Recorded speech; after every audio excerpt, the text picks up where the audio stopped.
السلام علیکم ناظرین، آج کے اس ایپیسوڈ میں ہم دیکھتے ہیں جیسے ہی ارحم کو پتہ چلتا ہے کہ زینت نے رانی کو کال کر کے ریتا کے خلاف باتیں کی ہیں تو اس سے یہ برداشت نہیں ہوتا۔ وہ اپنی ماں کے پاس آ کر کہتا ہے کہ زینت نے آج جو حرکت کی ہے وہ ناقابل برداشت ہے۔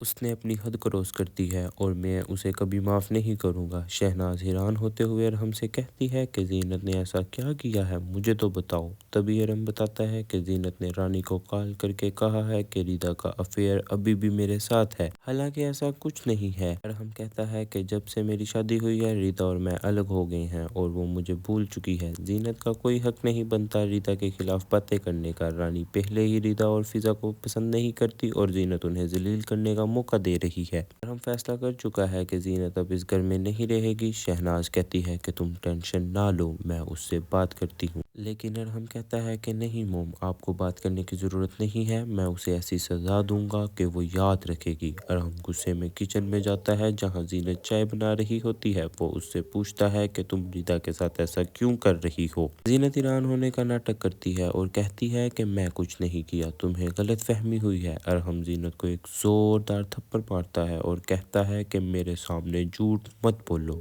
میں یہ رشتہ پہلے ہی زبردستی نبھا رہا ہوں، مجھے اتنا مجبور مت کرو کہ میں تمہیں ڈیورس دے کر ریتا کو اپنا لوں۔ اگر آج کے بعد ریتا کے خلاف کچھ کہا تو میں تمہیں زندگی سے نکال دوں گا۔ ڈیورس کا نام سن کر زینت کے پیروں تلے زمین نکل جاتی ہے۔ وہ روتی ہوئی شہناز کے پاس جاتی ہے کہ اگر ارحم راضی نہیں تھا تو میری شادی کیوں کروائی؟ شہناز کہتی ہے کہ یہ تمہارے اپنے کاموں کا پھل ہے، تم نے سازش نہ کی ہوتی تو آج یہ نہ ہوتا۔ دوسری طرف ہم دیکھتے ہیں کہ زرون فضا کی قربانی دیکھ کر بہت متاثر ہوتا ہے۔ وہ کہتا ہے کہ فضا تم نے میرا دل جیت لیا اور میں ابھی تم سے نکاح کرنا چاہتا ہوں۔ فضا منع کر دیتی ہے، وہ کہتی ہے کہ جب تک میں خود کو بے گناہ ثابت نہیں کر لیتی میں کوئی رشتہ نہیں کروں گی۔ ذاکیہ آنٹی اور سعید انکل مجھے قصوروار سمجھتے ہیں اور رانی بھابی کی وجہ سے سب سمجھ رہے ہیں کہ میں اپنے عاشق کے ساتھ بھاگی تھی۔ فضا کہتی ہے کہ جب تک بدنامی کا داغ صاف نہیں ہوتا وہ نکاح نہیں کرے گی۔ زرون اسے سمجھانے کی کوشش کرتا ہے پر وہ نہیں مانتی۔ رانی یہ سن کر خوش ہو جاتی ہے۔ ہاسپٹل سے باہر نکلتے وقت رانی زرون کو طعنہ مارتی ہے کہ میں نے پہلے ہی کہا تھا اس لڑکی کو چھوڑ دو،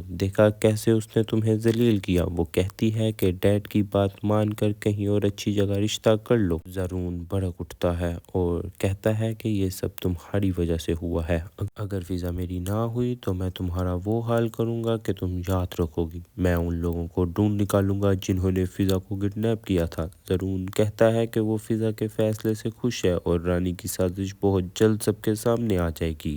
رانی زرون کا یہ روپ دیکھ کر دنگ رہ جاتی ہے۔ تو ناظرین، اسی کے ساتھ ہمارا ایپیسوڈ یہاں ختم ہو جاتا ہے۔ ملتے ہیں آپ سے اگلے ایپیسوڈ میں۔ اگر آپ کو ہماری یہ ویڈیو اچھی لگی تو ہمارے چینل کو سبسکرائب اور ویڈیو کو لائک اور شیئر کر دیجیے گا۔